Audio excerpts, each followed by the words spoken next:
हम सभी जानते हैं कि जो भी धरती पर आया है उसे एक ना एक दिन धरती लोक को छोड़कर जाना ही है, चाहे वह मनुष्य हो या देवता हो, क्योंकि धरती पर जन्म लेने के पश्चात श्री कृष्ण को भी अपना देह त्यागना पड़ा था और भगवान श्री राम और माता सीता को भी अपना समय पूरा होने के पश्चात अपने शरीर को छोड़ना पड़ा था। तो वैसे ही महाभारत काल के युद्ध के समय भी न जाने कितने लोगों ने अपने प्राणों को गंवाया था। आखिर क्यों सबसे पहले द्रौपदी की मृत्यु हुई, आखिर क्या कारण थे द्रौपदी के मृत्यु होने के पीछे, तो चलिए दोस्तों जानते हैं इस वीडियो के माध्यम से। नमस्कार दोस्तों, मैं हूं प्रदीप और स्वागत है आप सभी का महाज्ञान यूट्यूब चैनल में। वीडियो को शुरू करने से पहले एक बार कमेंट बॉक्स में जय श्री राम लिखना मत भूलिएगा। द्रौपदी महाभारत के सबसे प्रसिद्ध पात्रों में से एक है। द्रौपदी पंचाल देश के राजा द्रौपद की पुत्री है, जो बाद में 5 पांडवों की पत्नी बनी। द्रौपदी 5 कन्याओं में से एक है जिन्हें चिरकुमारी कहा जाता है। ये कृष्णा, यज्ञसेनी, माँ भारती, पंचाली आदि अन्य नामों से भी विख्यात है। द्रौपदी का विवाह 5 पांडव से हुआ था। युधिष्ठिर, अर्जुन, नकुल, सहदेव, भीम से उनका विवाह हुआ था। चूंकि अर्जुन ने ही द्रौपदी को स्वयंवर में जीता था, इसलिए द्रौपदी 5 पांडवों में से अर्जुन को सबसे ज्यादा प्रेम करती थी। द्रौपदी की खूबसूरती पर कौरवों के बड़े भाई दुर्योधन की नजर लगी रहती थी। एक बार दुर्योधन ने भरी सभा में द्रौपदी का चीरहरण किया था, जिसके बाद कौरवों और पांडवों के बीच महाभारत का युद्ध छिड़ गया था। बात उस समय की है जब यदुवंशियों का साम्राज्य समाप्त हो चुका था और उस साम्राज्य के नाश की बात को सुनकर युधिष्ठिर को बहुत दुख हुआ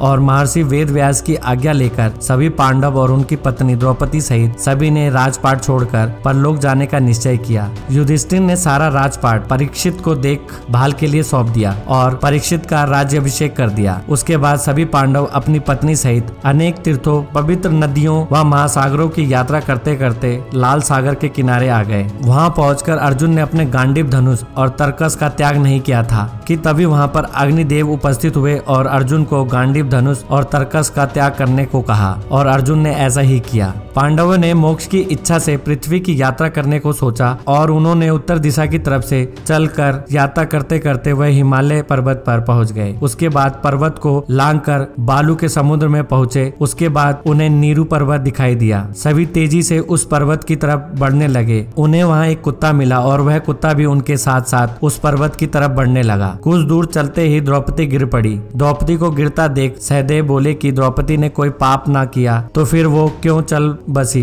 तब युधिष्ठिर ने कहा कि द्रौपदी ने विवाह 5 पांडवों से किया, लेकिन वो प्रेम सबसे ज्यादा अर्जुन से करती थी। यह कहकर युधिष्ठिर ने पीछे मुड़कर नहीं देखा और आगे चल दिए। तभी कुछ दूर चलने के बाद सहदेव गिर पड़े। तब युधिष्ठिर ने बताया कि सहदेव अपने आगे ना ही किसी को विद्वान और ना ही बड़ा समझते थे। इसी दोष के कारण वह स्वर्ग के लोक नहीं जा सके। और कुछ देर बाद नकुल भी गिर पड़े। तब भीम के पूछने पर युधिष्ठिर ने बताया कि नकुल को अपने रूप पर बहुत अभिमान था, इसलिए उनकी यह दशा हुई। कुछ देर बाद अर्जुन भी गिर पड़े। तब युधिष्ठिर ने फिर से भीमसेन को बताया कि अर्जुन को अपने पराक्रम पर बहुत अभिमान था। वो एक दिन में अपने पराक्रम से हजारों शत्रु को मारने की बात करते थे और ऐसा अर्जुन नहीं कर पाते, इसलिए अर्जुन भी स्वर्ग लोक नहीं जा पाए। और थोड़ी ही देर बाद भीम भी गिर पड़े। तब युधिष्ठिर ने भीम को बताया कि तुम बहुत खाते थे और अपने बल का झूठा प्रदर्शन करते थे, इसलिए तुम्हारे साथ भी यही हुआ। यह कहकर युधिष्ठिर आगे चल दिए और वो कुत्ता भी युधिष्ठिर के साथ चलता रहा। कुछ ही देर बाद इंद्रदेव अपना रथ लेकर रास्ते में आ गए और युधिष्ठिर से